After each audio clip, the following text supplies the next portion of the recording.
आप सभी का मेरे YouTube चैनल पर एक बार फिर से हार्दिक स्वागत और अभिनंदन।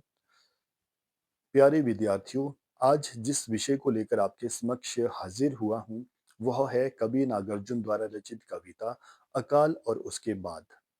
कवि नागार्जुन आधुनिक काल के प्रमुख कवियों में से एक माने जाते हैं और आधुनिक काल की यथार्थवादी कवियों में नागार्जुन का नाम विशेष रूप से उल्लेखनीय है। इन्होंने हिंदी साहित्य को अनेकों ही यथार्थवादी रचनाएं दी है और अपनी यथार्थवादी रचनाओं से हिंदी साहित्य को समृद्ध बनाया है। उनकी इन्हीं यथार्थवादी रचनाओं में एक है अकाल और उसके बाद। कवि इस कविता में भारत में अनेकों ही जब अकाल पड़े थे, तो अकाल के समय में जो थे ग्रामीण क्षेत्रों में किसानों के घरों की जो हालत होती है, कितनी बदतर होती है, उसका यथार्थ चित्रण इस कविता में किया है। तो जैसा कि कवि इस कविता के माध्यम से अकाल की स्थिति का चित्रण करते हैं, वैसा ही यथार्थ चित्रण उन्होंने अकाल की समाप्ति पर किसान के घर में जब अनाज आता है, तो उस अनाज के आने पर जो खुशनुमा माहौल होता है, उसे भी इस कविता में ही चित्रित किया है।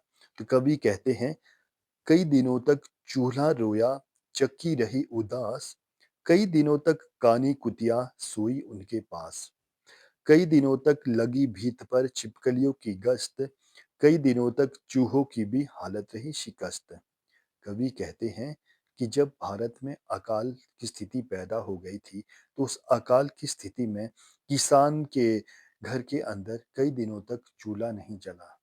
जब चूल्हा ही नहीं जला, तो उस चूल्हे को देखकर ऐसा लगता था मानो वह आंसू बहा रहा है, वह रो रहा हो। क्योंकि जब घर में अनाज होगा, तो अनाज पकने के लिए चूल्हा जलेगा, चूल्हे पर रोटी तैयार होगी और उस किसान उस रोटी से अपने पेट को भरेगा। लेकिन घर में अनाज ही नहीं है, तो चूल्हा आखिर किस लिए जलेगा? इसलिए जब चूल्हा नहीं जला, तो उस चूल्हे को देखकर कवि को ऐसा महसूस होता है मानो वह आंसू बहा रहा हो, वह रो रहा हो।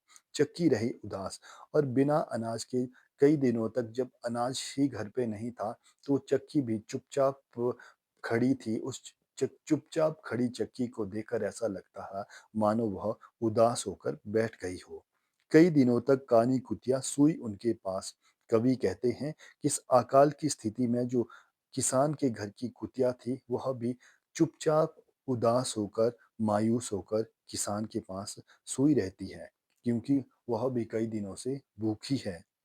कई दिनों तक लगी भीत पर छिपकलियों की गश्त। घर में कुछ भी ना खाने के लिए, जब कुछ भी खाने के लिए नहीं है, तो ऐसी स्थिति में छिपकलियाँ दीवार के एक कोने से दूसरे कोने तक इस तरह से गश्त लगा रही हो, मानो कोई सिपाही हो। तो इसलिए कवि ने कहा है कि कई दिनों तक छिपकलियाँ भी जो दीवार के एक कोने से दूसरे कोने तक भागती हुई अनाज की तलाश में भटकती हुई दिखाई दे रही है। कई दिनों तक चूहों की भी हालत रही शिकस्त और कई दिनों तक बिना अनाज के चूहे भी जो है मारे-मारे फिरते हुए दिखाई दे रहे हैं। तो ये थी अकाल के समय में एक किसान के घर की यथार्थ स्थिति। जब अकाल आता है, तो उस समय जो किसान के घर के अंदर किस तरह से चूल्हा जो रोता हुआ दिखाई देता है, चक्की एकदम उदास रहती है, जो उनके घर में पालतू जानवर है वह भी चुपचाप मारे-मारे दिखाई देते हैं। साथ ही साथ जो छिपकलियाँ भी थी, वो भी भूख के लिए इधर-उधर तड़पती हुई दिखाई देती है। यहाँ तक कि चूहों की भी हालत जो है वो बड़ी पस्त थी, वह भी अनाज की तलाश में मारा-मारा फिरते हुए दिखाई देते हैं। अगले पैराग्राफ में जो अगले पद्यांश में कवि कहते हैं, दाने आए घर के अंदर कई दिनों के बाद, धुआँ उठा आँगन के ऊपर कई दिनों के बाद। चमक उठी घर भर की आंखें कई दिनों के बाद, कौवे ने खजुलाई पांखें कई दिनों के बाद। इस इन पंक्तियों में कवि कहते हैं कि जब अकाल समाप्त हो जाता है, किसान की फसल तैयार हो जाती है और वह तैयार फसल अनाज लेकर जब अनाज घर के अंदर आता है, तो उस समय जो घर की स्थिति कितनी खुशनुमा हो जाती है, उसका भी यथार्थ चित्रण कवि नागार्जुन ने किया है।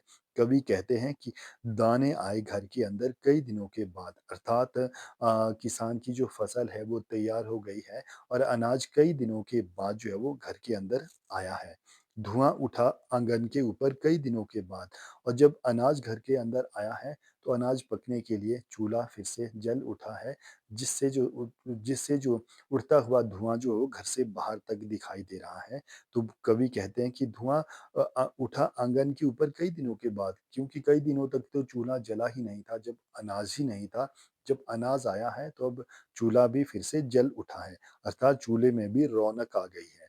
चमक उठी घर भर की आँखें कई दिनों के बाद। अनाज के आने के बावजूद घर के जितने भी सदस्य हैं, उन सभी सदस्यों की आँखों में एक विशेष चमक, एक खुशी की चमक पैदा हो गई है, क्योंकि अब उन्हें जो है वो अनाज के लिए मारा-मारा नहीं फिरना पड़ेगा। कौवों ने खुजलाई पाँखें कई दिनों के बाद। अब तो कई दिनों के बाद जो कौवे ने भी अपनी पंखों को खुजलाना शुरू कर दिया है, अर्थात उसे अब उम्मीद है कि उसका हिस्सा उसे अवश्य मिलेगा। कहने का अभिप्राय यह है कि अनाज के आने से जो किसान के घर का जो माहौल है, कितना खुशनुमा हो जाता है, खुशी भरा हो जाता है, उसका भी यथार्थ चित्रण इन पंक्तियों में कवि ने किया है। तो इस कविता में जो विशेष बात ये थी कि कवि ने एक जो ऊपर वाला पद्यांश में अकाल की स्थिति का चित्रण किया है कि जब अकाल देश में आ जाता है, तो उस स्थिति में किसान के घर की हालत कितनी बदतर हो जाती है।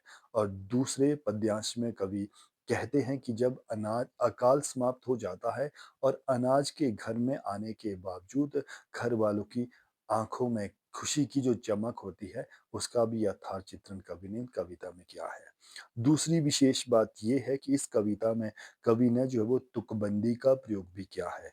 जैसा कि अ, हर पंक्ति के जो अंतिम शब्द है, वह आपस में मिलते-जुलते दिखाई देते हैं, जिस आधार पर हम कह सकते हैं कि तुकबंदी का प्रयोग भी इस कविता में हुआ है और ये भी मुक्त छंद का प्रयोग भी इस कविता में हुआ है, अर्थात बिना किसी बंधन के स्वतंत्र होकर कवि ने इस कविता को रचा है। साथ ही साथ जो है, इस कविता में जो जो भाषा का प्रयोग है, वो बहुत ही सरल हिंदी भाषा का प्रयोग कवि ने किया है। तो कहने का अभिप्राय यह है कि कवि नागार्जुन ने अकाल की स्थिति और अकाल समाप्त होने की स्थिति को बहुत ही यथार्थ रूप में अपनी इस कविता में रचा है। आज के लिए इतना ही, धन्यवाद।